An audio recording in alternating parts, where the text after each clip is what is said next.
Throughout time, people across the world told each other tales of how they came to be, of heroes and monsters, romance and tragedy, death and rebirth. Mythology helped shape the ancient world, explaining the unexplainable. This is Mythology Unleashed.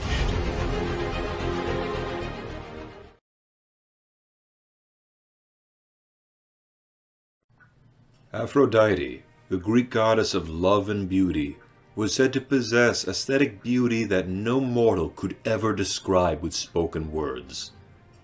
Beauty beyond compare. But that did not stop her from ever feeling threatened by other beings of great beauty, be they mortal or immortal. Such was the case for a young princess named Psyche, who would go on to capture the heart of the god of love himself. Psyche was the youngest of 3 sisters. The 2 elder girls were so stunning that they exceeded all other mortal women in their loveliness. But the beauty of Psyche was such that even goddesses envied her.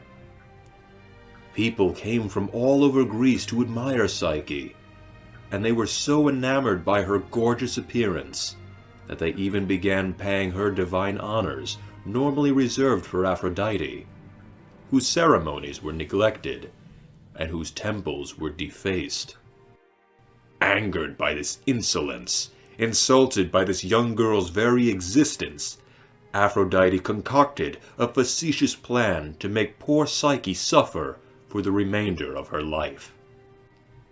She called upon her son Eros, the god of love, and compelled him to cast one of his enchanted arrows into Psyche's heart, so that she may fall in love with a hideous, abusive, and cruel being. Now some say that Eros was pricked by his own arrow, or that he himself could not resist her beauty. Either way, Eros fell madly in love with Psyche. He could not make that charming maiden fall in love with a horrible creature, but also decided not to tell his mother. Psyche, meanwhile, was deeply somber. Not only could she not fall in love with someone, but nobody seemed to fall in love with her. Men were content just to admire her before going along on their way. Her 2 sisters, though definitely less seductive, had already held 2 lavish weddings, each with a king.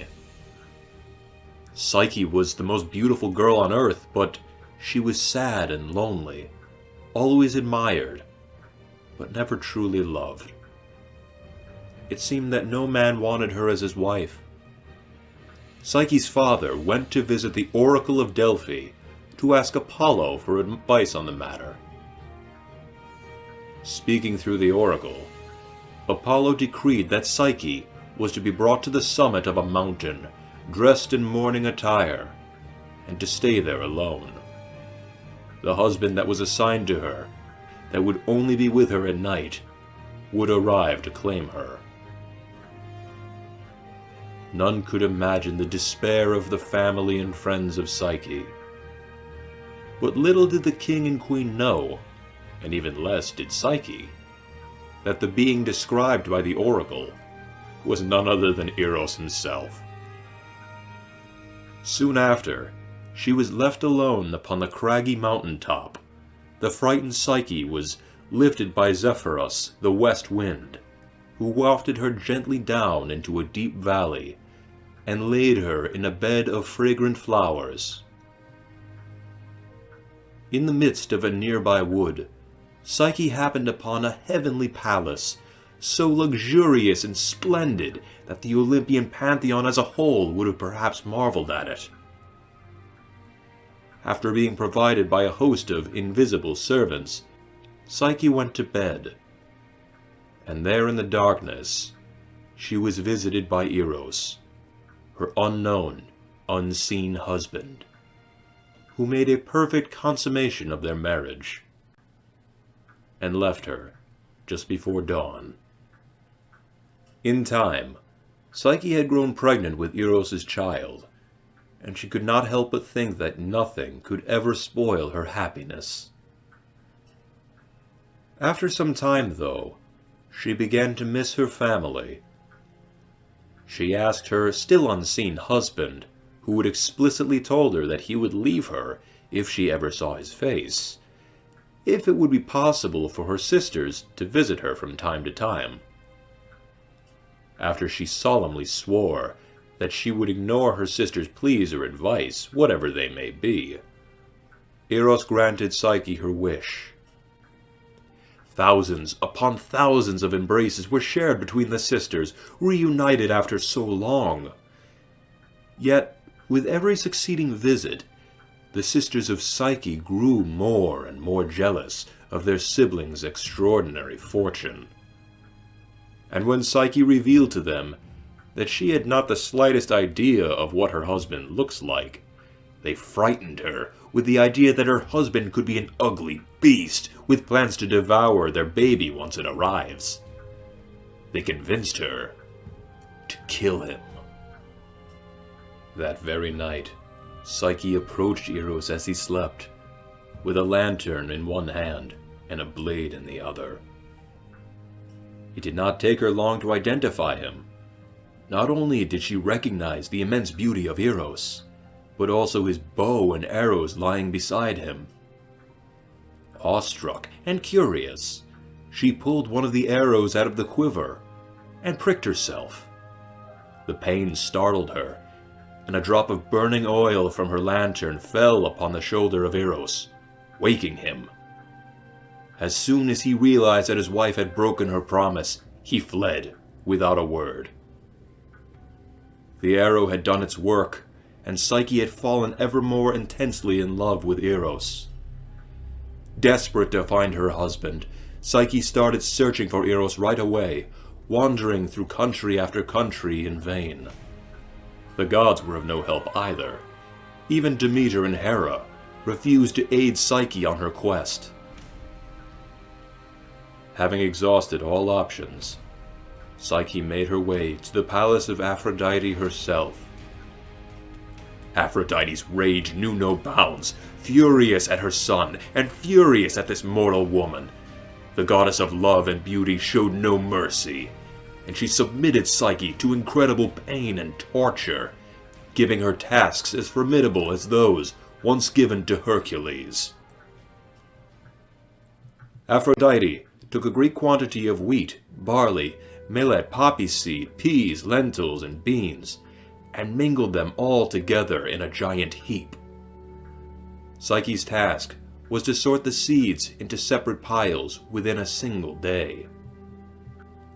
Fortunately, an ant overheard her and rounded up all the ants of his colony and helped Psyche complete her task.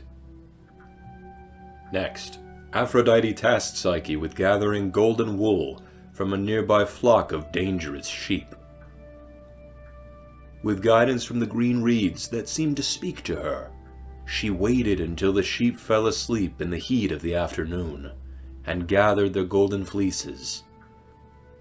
Psyche's third task was to fill a jar with the waters from the black and deadly river Styx, parts of which flowed to the top of a distant mountain. When Psyche at last reached the desired location, she found that on either side of the river lay a great, never-sleeping dragon, appointed to keep the waters safe. Seeing the girl in the dragon's presence, and remembering that he owed a favor to Eros, Zeus's eagle suddenly flew down from the clouds, snatched Psyche's jar out of her hands, and filled it to the top with the waters of the river Styx, before returning it to the maiden. Psyche joyfully returned to Aphrodite and ecstatically presented her with the jar. Aphrodite, however, had something else on her mind, the fourth and final task.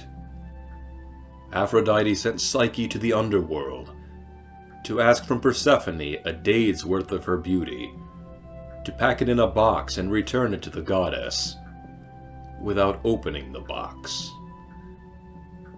Psyche found her way to the underworld, taking with her 2 coins and 2 pieces of bread soaked in barley and honey.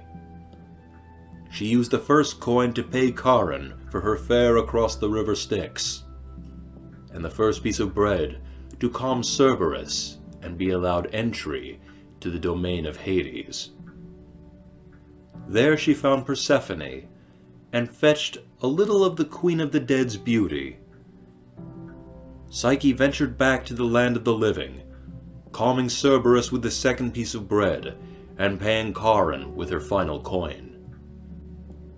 Psyche had successfully returned from the underworld with her prize, but she disobeyed the very last instruction, just as Pandora had done once with her jar.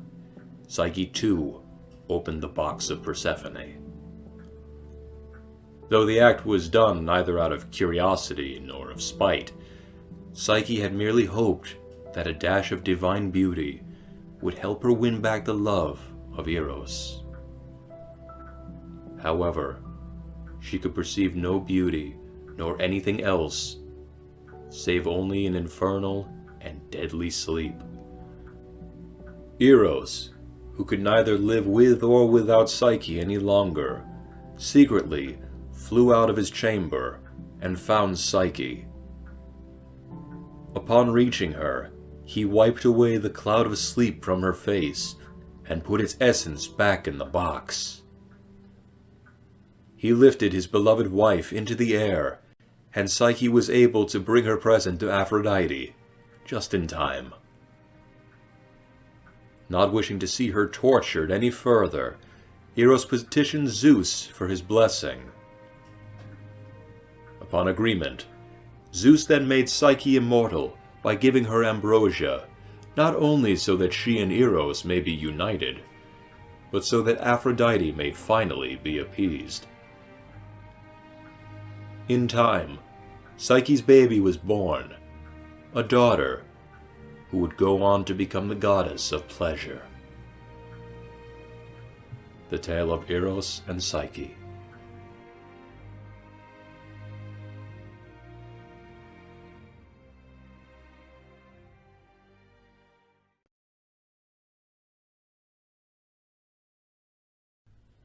Centuries ago, during the Age of Chivalry, the time of the Mist, the British Isles were the setting for many stories of love and romance. As with love in just about every time and place, the romances of that age were powerful, passionate, and oftentimes very tragic in nature. Yet few stories were as equal parts passionate and tragic as that of the romance of Tristan and Isolde. Our story begins in the kingdom of Cornwall, where King Mark of Tintagel ruled fairly.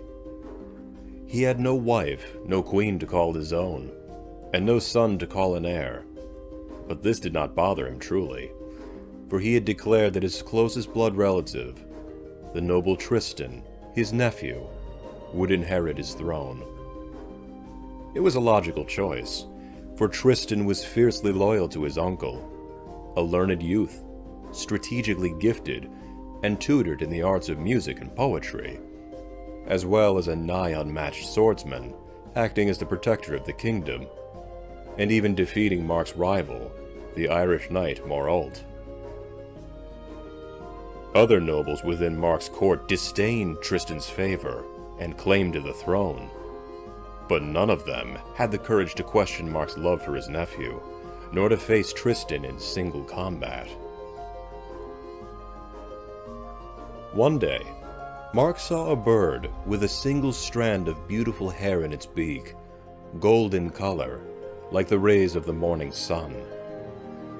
Mark told his advisors that he would only marry a woman whose hair matched the strand that the bird had in its beak. After an exhaustive search that spanned far and wide, eventually, Mark's scouts found such a woman, the fair and stunning Princess Isolde of Ireland, daughter of Gorham and Isolde the Elder. This caused some complications, you see, as Cornwall and Ireland were enemies. Not to mention, Isolde was the niece of Morold, who had fallen by Tristan's blade. Yet Mark would not be swayed, and he sent Tristan to Ireland to retrieve the beautiful Isolde. Mark had full confidence in his nephew's prowess, intact in diplomacy, and the jealous noblemen saw no issue, as they held firm that Maralt's family would kill Tristan for what he had done. Yet Tristan was of a different mind. He knew he had to give Isolde's family a reason to both trust him and to broker the marriage between Mark and Isolde. When he landed in Ireland, an opportunity showed itself, as a vicious dragon was laying waste to the kingdom. King Gorham promised the reward of his daughter's hand in marriage to any who could slay the dragon. Tristan sought out the dragon's lair, and using all of his strategic and martial ability, managed to slay the dragon. With the dragon defeated, Tristan was granted amnesty for killing Maralt, and an audience with the royal family.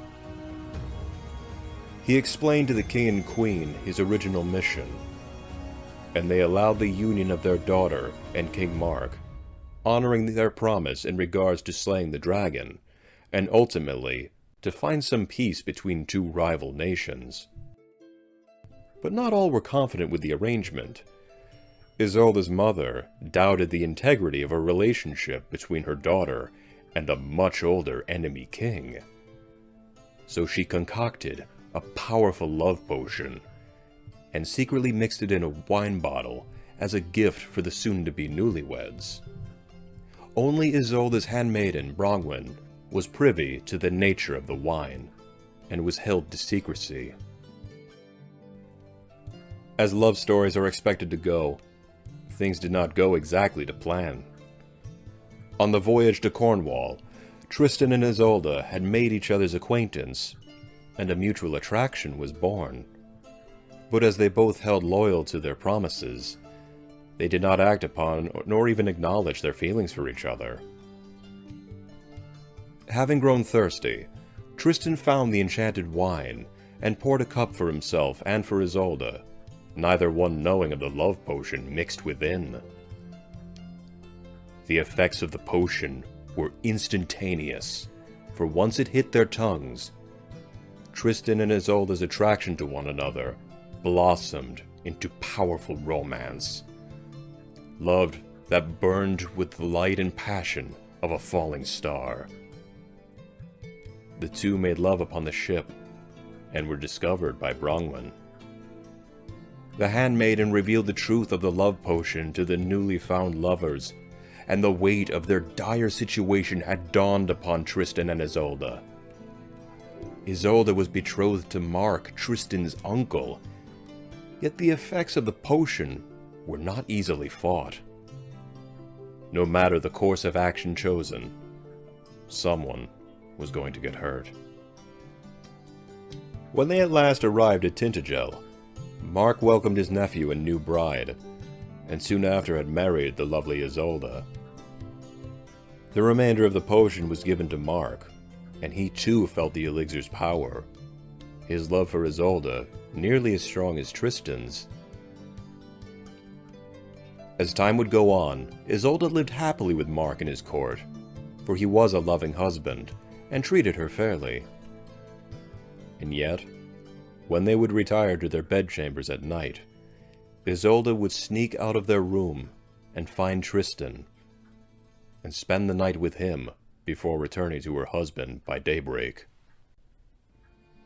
This love triangle would go on for some time, weighing heavily upon Tristan and Isolde, who loved each other more than anything, but so too did they love Mark. Further complications would arise, as the jealous noblemen would soon discover the tryst. They immediately went to the king to tell him about the affair between Tristan and Isolde, but the king would not believe such claims of infidelity.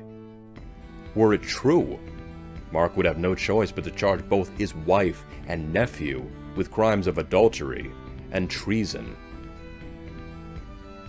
But even though Mark trusted Tristan and Isolde with his life, the seeds of doubt were easily planted. and they began to take root in the king's mind. Tricks were played, and traps were laid, games of semantics and linguistics, servants spying, the king himself spying, even laying flour upon the bedroom floor to catch footprints, all in the name of finding proof of the affair. And yet, for every trap and ambush laid, Tristan and Isolde's cunning outmatched the king and his servants, and the affair continued undisturbed. That is, until one day when Tristan was wounded while hunting, having been cut deeply by the tusks of a boar, requiring stitches. Seemingly as a gesture of goodwill, Mark allowed Tristan to sleep in his bed, as it would be more comfortable than Tristan's own, while Mark and Isolde would spend the night in Tristan's bed.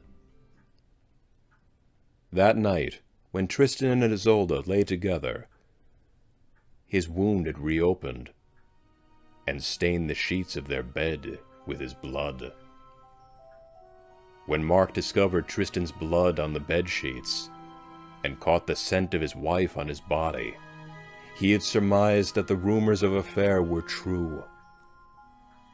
Heartbroken, enraged, and bound by honor, Mark sentenced his beloved wife and nephew to execution for the crimes of adultery and treason against the crown.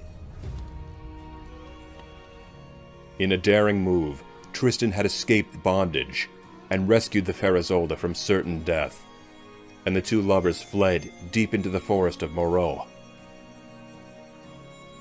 Though they had lived peacefully in the forest, Tristan and Isolde were eventually found by Mark, the two of them fast asleep, fully dressed, with a sword between them. When Mark saw this, he hesitated. Perhaps he was wrong. Perhaps the two that he loved most were innocent of their alleged crimes. But of course, that was not the case. And as Mark could have slain them while they had slept, the two lovers decided to make peace with him. Isolde returned to Cornwall with Mark, and Tristan left the country in exile. Years passed, and Tristan found himself in the kingdom of Brittany, married to another woman named Isolde of the White Hands. One fateful day, Tristan was gravely wounded by a poisoned blade. No healer could save him, but he knew of one who may be able to save him. Isolde the Fair, the wife of his uncle King Mark. He sent his trusted friend, Sir Caden, to fetch Isolde so that she may save him, and to sail back with white sails if she is on board, and black sails if not. The fair Isolde returned with Caden, sailing with white sails as instructed. Yet Tristan's jealous wife told the dying Tristan that the ship's sails were black in color. Upon hearing this, Tristan lost all will to live, and he died before Isolde even set foot in Brittany.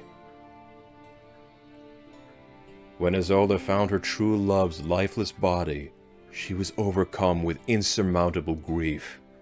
She cradled Tristan's body and died of a broken heart. King Mark had the bodies of Tristan and Isolde buried together in the castle's courtyard, where miraculously there grew two trees, perfectly intertwined with one another. Tristan and Isolde could never truly be together in life, but they were forever joined in death.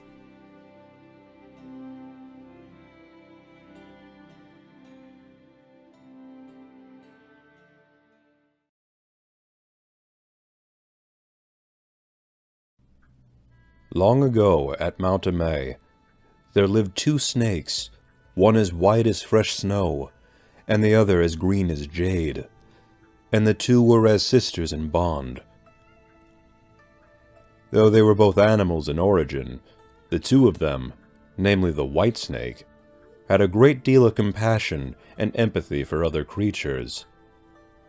For 1,000 years, the two snakes were taught the ways of Taoism and mystic arts, lessons passed down from age-old immortals, and through the essence of the Dragon King of the Eastern Sea, had obtained magical abilities, including the power to shapeshift into human form.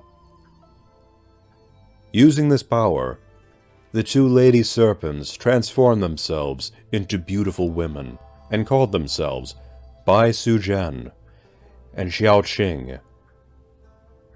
In the blink of an eye, they appeared in the mortal world, standing beside West Lake in Lainan Prefecture, where they strolled along, enjoying the scenery without a care or a worry in the world. When the pair had reached Broken Bridge, it started to rain, and they took temporary refuge under a willow. And soon there passed by a kind-hearted, yet naive, young herbalist named Suzhen, who, seeing the two beautiful maidens sheltering under the tree, lent them his parasol, and helped them summon a boat to take them into the town.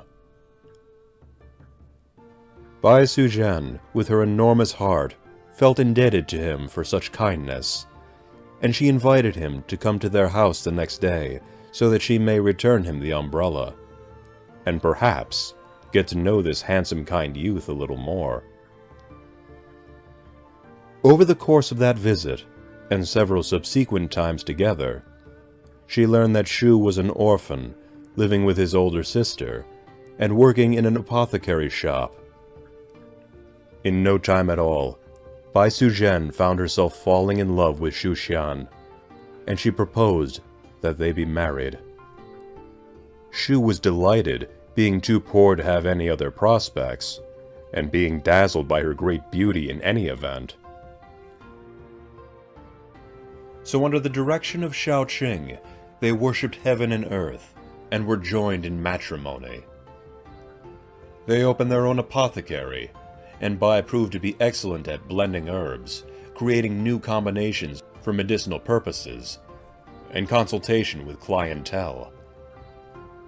Soon they had a thriving business, and their reputation for being equal parts helpful and kind to the people, as well as how otherworldly beautiful Bai Suzhen was, soon became the talk of the town.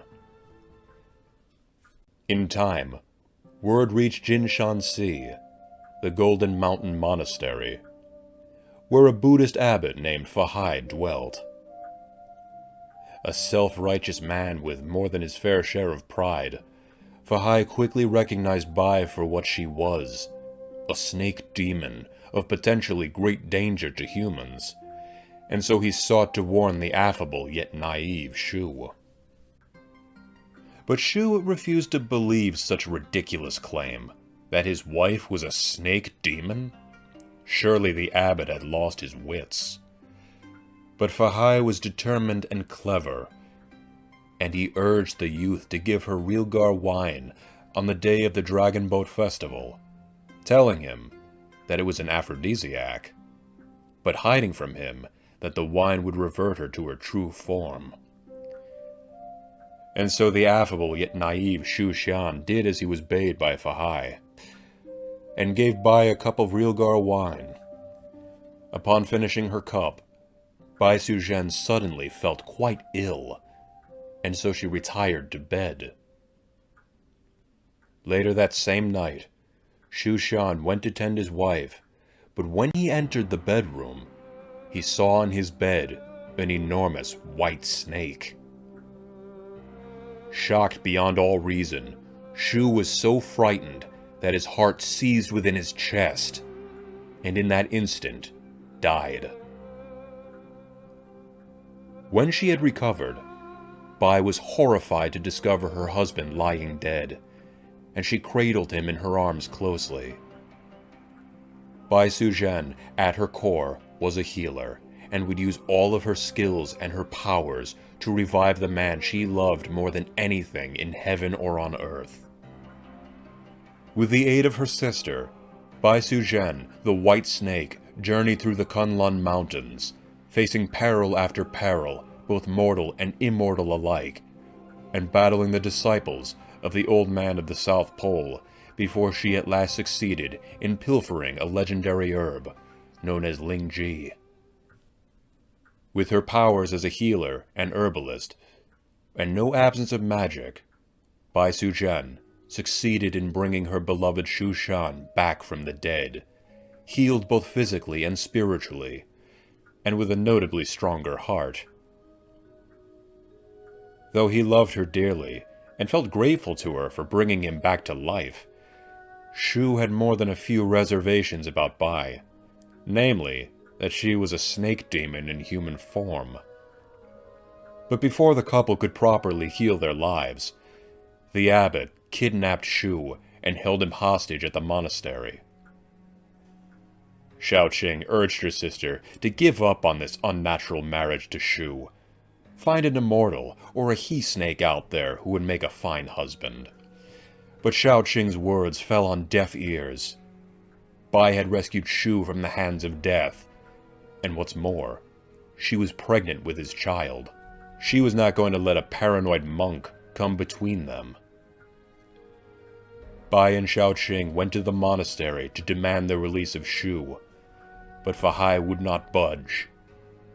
In response, Bai pulled out her hairpin, changed it into a command flag, and used it to call upon a horde of crustacean soldiers from the watery depths, along with a rising flood that together menaced the whole monastery and the surrounding countryside.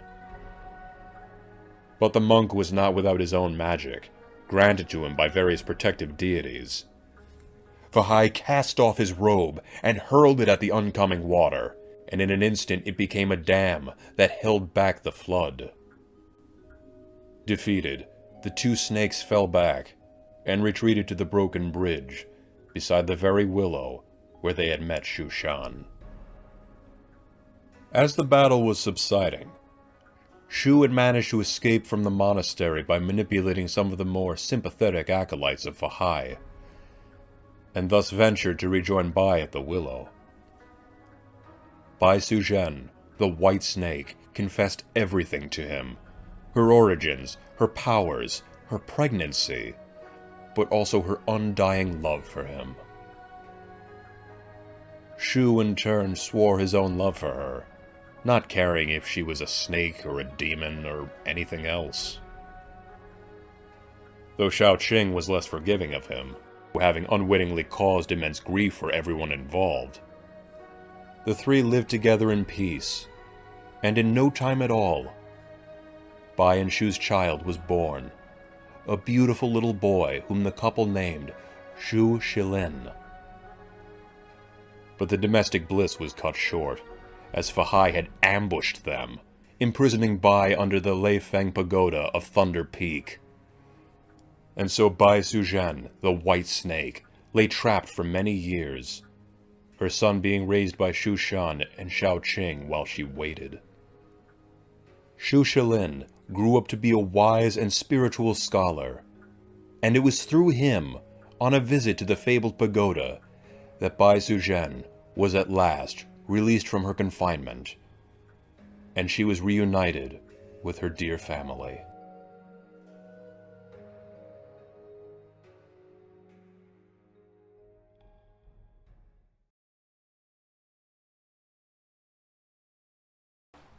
A long time ago, there lived a king and a queen who wanted, more than anything in the whole world, a child of their own. They tried time and time again, but to no avail. But then one day, as the queen swam in the lake, she was approached by a curious creature, a frog. The small amphibian looked to the queen and told her that her and her husband's deepest wish will be fulfilled in due time.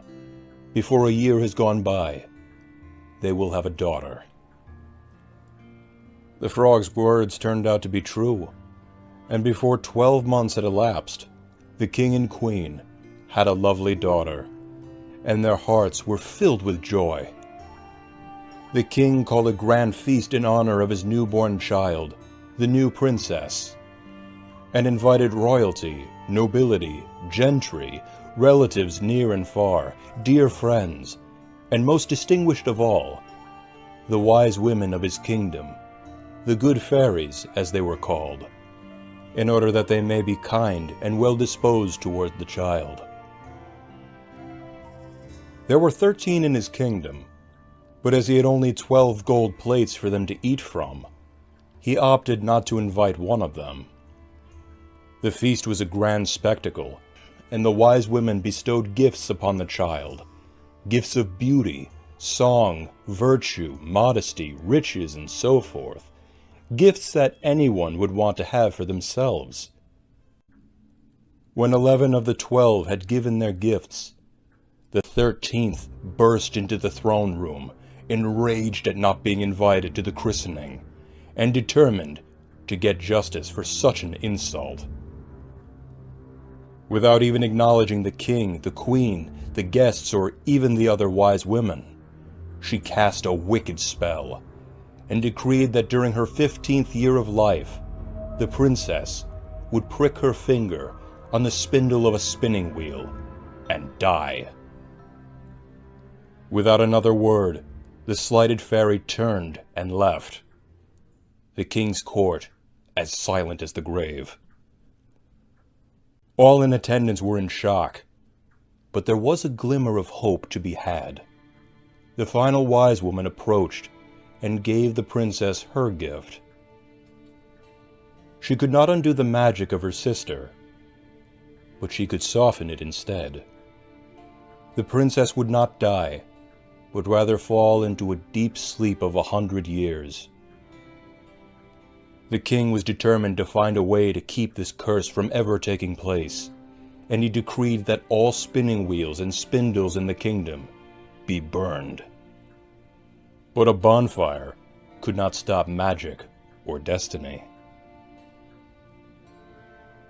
And so the years passed, and the gifts of the wise women to the princess were plenteously fulfilled, as she was kind, modest, beautiful, good-natured, and wise beyond her years, that everyone who saw her was bound to love her. It happened on the very day when the princess was 15 years old. Her parents were away from the castle, and she decided to explore much of the old building, until she came to an old tower. Up the stairs, and in a secluded room with a bed, sat an old woman with a spindle, spinning her flax.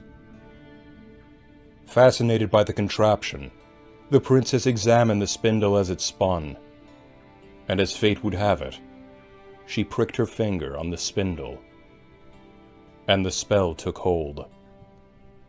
The princess slumped onto the bed and fell into the deep sleep, a sleep that cast itself over the entire castle.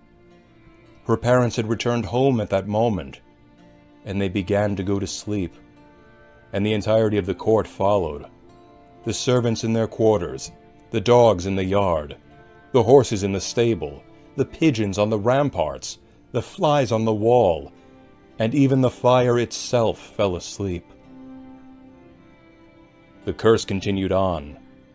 Round and round the castle grew a dense hedge of thorns that grew taller and taller each year.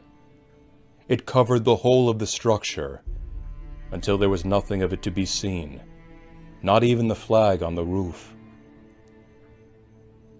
Decades passed, and a legend spread about the countryside of the castle and the sleeping beauty within, who the people referred to as Briar Rose, and who could only be awakened from her deep slumber by true love's kiss.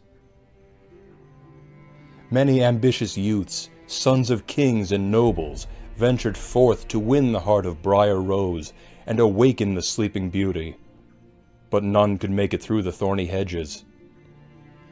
Those with enough sense turned back upon seeing it, and those foolish enough to try and break through found themselves impaled upon the razor-sharp thorns.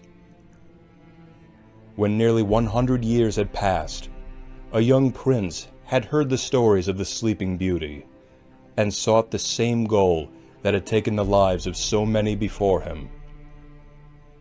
But as fate would have it, the prince arrived at the thorn-covered castle on the day that the princess was to awaken. When he approached the thorn hedge, the thorns turned to flowers, and they magically parted way as the prince approached, before closing again behind him. He searched the castle, finding the king and queen, all the servants and animals still fast asleep, having not aged since that fateful day. But no sign as of yet of the cursed princess. At long last, he found the old tower, and he made his way up the winding stairs and to the secluded room. And there he found Briar Rose, the sleeping beauty. There she lay, so beautiful that he could not turn his eyes away. And he stooped down, and he gave her a kiss. But as soon as he kissed her, Briar Rose opened her eyes and awoke, and she looked at him quite sweetly. They then went down together, and the king and the queen and the whole court awoke, and looked at each other in great astonishment. The horses and the dogs outside shook themselves, the pigeons flapped their wings, even the fire roared itself awake after 100 years of sleep. And at last the great thorn hedge receded back into the earth. The spell of the sleeping beauty was broken at last. And then the marriage of Briar Rose and her prince was celebrated with great splendor, and they lived contented to the end of their days.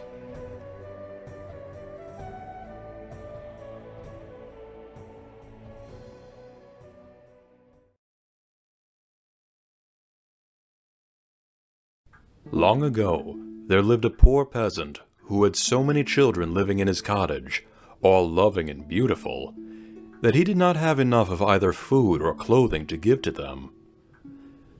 One dark Thursday, late in the fall amidst a wild and rough storm, something gave 3 taps on the window.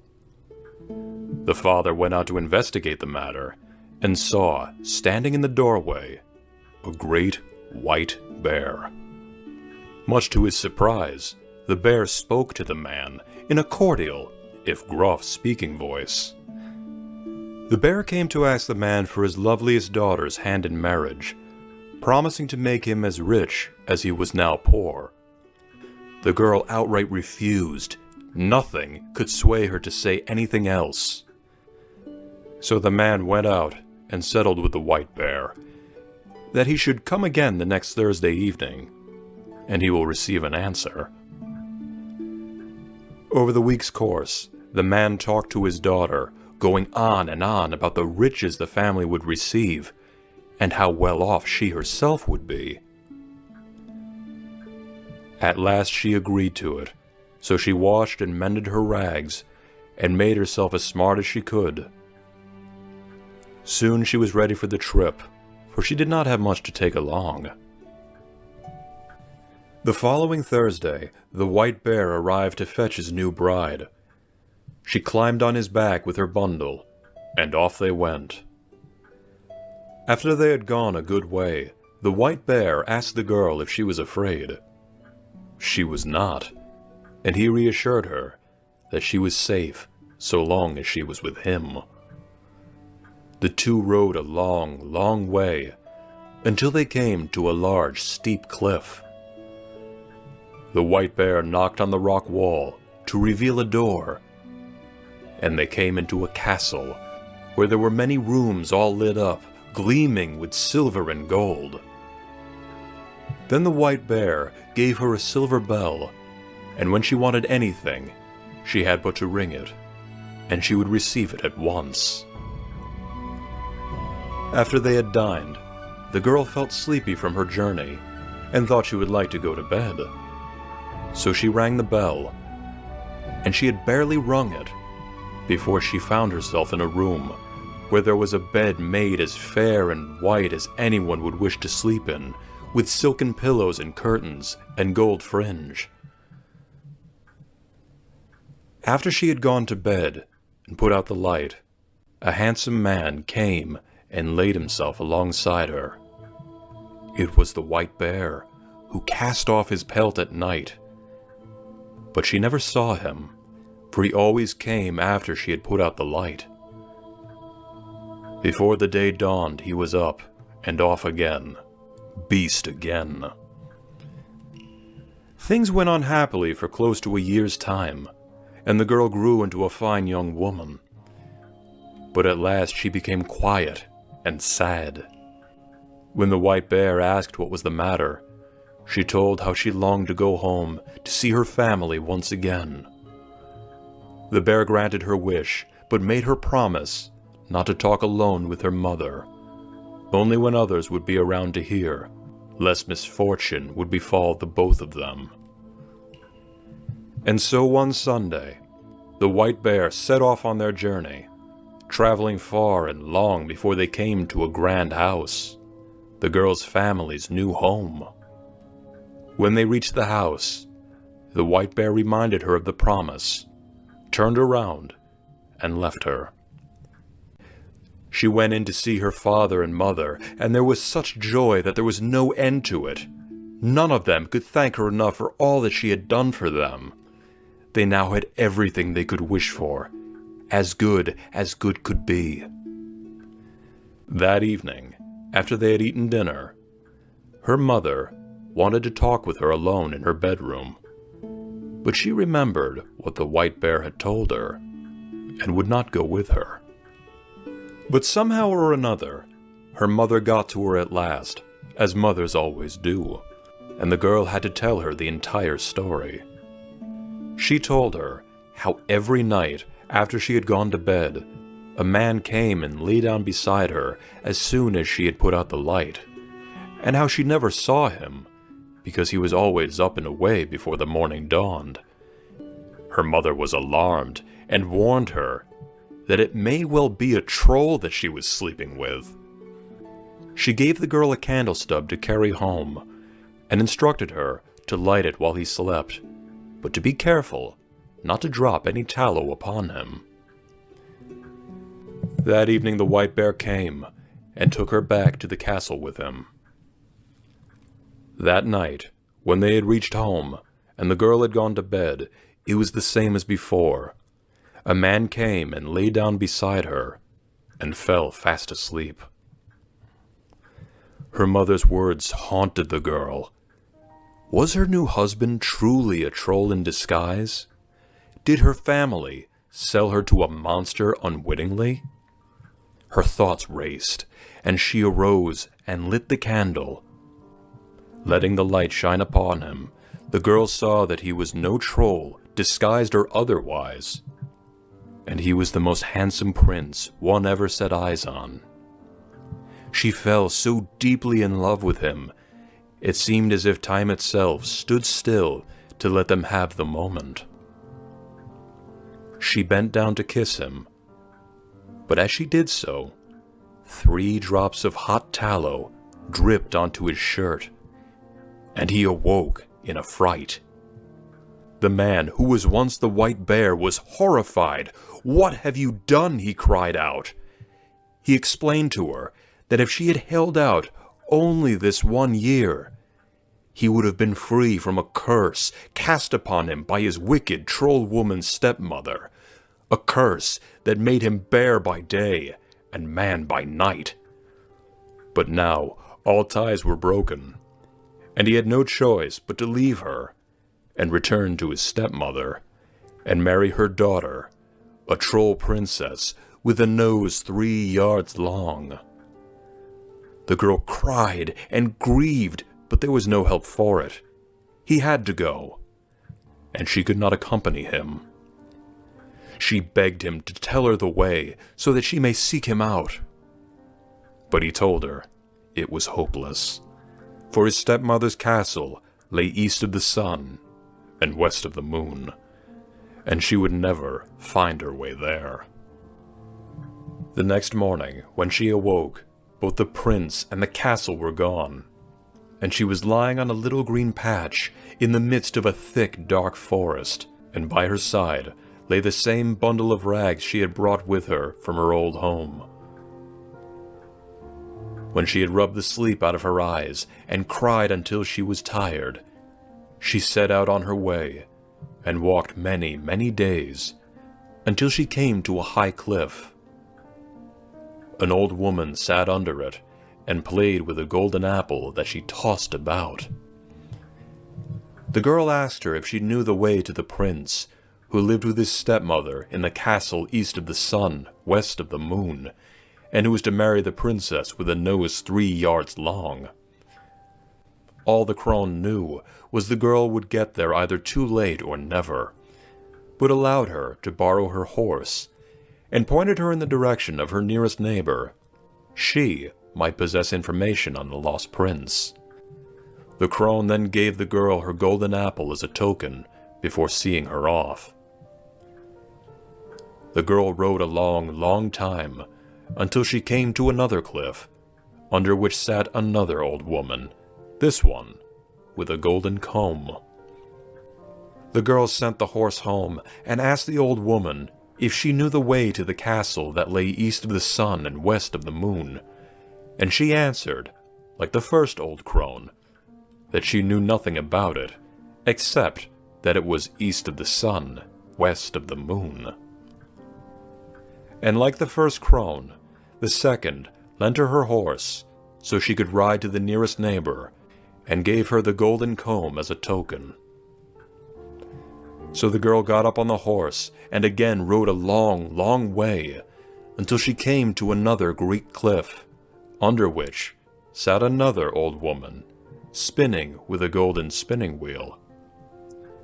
She sent the second horse home and asked her question to the third old woman, but it was the same thing over again. She did not know the way any better than the other two. She knew it was east of the sun and west of the moon, and that was all. She lent her horse to the girl, instructed her to ride to the home of the east wind, and gave to her her golden spinning wheel as a token. The girl rode many weary days before she got to the east wind's house, but at last she did reach it, and she asked the east wind if he could tell her the way to the prince who lived east of the sun and west of the moon. Yes, the east wind had often heard tell of the prince and the castle, but he did not know the way there, for he had never blown so far. However, he offered to take the girl to his brother, the west wind. Perhaps he would know, for he was much stronger. When they arrived at the west wind's house, the east wind explained the situation and begged his brother to help the poor girl. But the west wind did not know the way, as he had never blown so far. Nor did their brother, the south wind, when he was asked, despite being stronger than the winds of the east and west. So the south wind brought the girl to the final brother, the north wind, the oldest and strongest of the brothers. And should he not know where the castle east of the sun and west of the moon was, no one in the world would be able to find it. When they reached the north wind's house, he was so wild and cross that he blew cold gusts at them from a long way off, striking them with an icy shiver. The south wind chastised his brother for his temper, and explained the girl's predicament, and asked him if he had ever traveled to the castle east of the sun and west of the moon. The north wind knew where it was. A single time he blew an aspen leaf there, but afterward was so tired that it severely weakened him. But if the girl truly wished to go there, and was not afraid, he would take her there personally. Yes, with all her heart she wanted to, and had to get there if it were at all possible, and she would not be afraid, however madly he went. Early the next morning, the north wind woke her, and puffed himself up, and blew himself out, and made himself so stout and so big that he was gruesome to look at. And off they went, high up through the air, as if they would not stop until they reached the very end of the world. On earth there was a terrible storm. acres of forest and many houses were blown down. And when it swept over the sea, ships wrecked by the hundred. They tore on and on. No one could believe how far they went. And all the while, they still went over the sea. And the north wind got more and more weary, and so out of breath, he could barely bring out a puff, and his wings drooped and drooped, until at last he sunk so low that the tops of the waves splashed over his heels. But still, the girl had no fear. With his last remnants of strength, the north wind managed to throw her up on the shore, under the windows of the castle that lay east of the sun and west of the moon. But then he was so weak and worn out that he had to stay there and rest many days before he could go home again. In the meantime, the girl formulated a plan. The next morning, the girl sat down under the castle window and began to play with the golden apple. The first person she saw was the long-nosed princess who was to have the prince. And the glittering golden apple caught the princess's greedy eyes. The girl offered the golden apple in exchange for a night with her betrothed. The long-nosed princess agreed and took the golden apple. But when the girl came up to the prince's bedroom that night, he was fast asleep, for he had taken a powerful sleeping potion, a strong elixir that lasted all night. She called to him, shook him, and cried and grieved, but she could not awaken him. The potion did its work, and the first gift was wasted.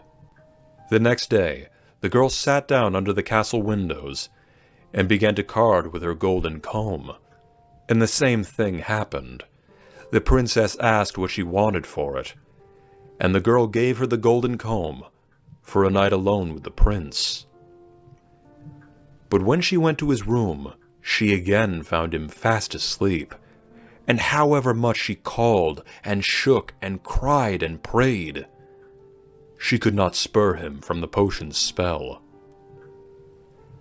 On the third day, the girl sat down under the castle window and began to spin with her golden spinning wheel, and the princess with the long nose wanted to have it as well, and gave the same exchange a third time.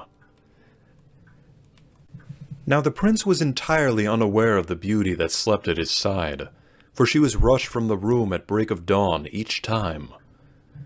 He never heard her call to him, or cry his name. He never heard a thing. But the prisoners have. A group of Christians who had been taken captive, held in a room near the prince's, had heard the woman crying and calling to him for 2 nights in a row, and they told this to the prince, who wanted to know who this mysterious woman was. Could it be the girl he had married as a bear? That evening, when the long-nosed princess came with the drink, the prince threw it over his shoulder, deducing that it was a sleeping potion. So when the girl came in, she found the prince wide awake, and they were happily reunited, the girl sobbing as she told him the story of how she had come there. The prince revealed to her that he was to wed the long-nosed princess the very next day. So the couple, reunited, spent the night planning to escape the troll princess, and embraced each other warmly. The following day, when the wedding was planned, the prince declared that he would like to see what his bride is fit for. He presented the white shirt that bore the 3 spots of tallow on it. The prince swore to marry only the woman who was able to wash away the tallow spots, knowing full well no troll could ever clean properly. The princess with the long nose began to wash away as hard as she could, but the more she rubbed and scrubbed, the larger the spots grew. Her troll mother shoved her out of the way and tried it herself, but she had hardly touched the shirt before it got worse than it was before, and with all her rubbing and wringing and scrubbing, the spots grew bigger and blacker. The prince thus declared that none of them were worth a straw, and he called to the girl, his beloved, and gave her the chance to wash the sullied shirt. And almost before she had taken it and dipped it into the water, it was whiter than driven snow. At that, the old troll woman flew into such a rage that she burst on the spot, and the princess with the long nose after her, and the rest of the troll pack fled to the far reaches, and were never heard from again. As for the prince and the girl who became a princess, they set free all of the poor captives, and they took with them all the silver and all the gold, and with the revitalized north wind, they flew away as far as they could from the castle that lay east of the sun and west of the moon.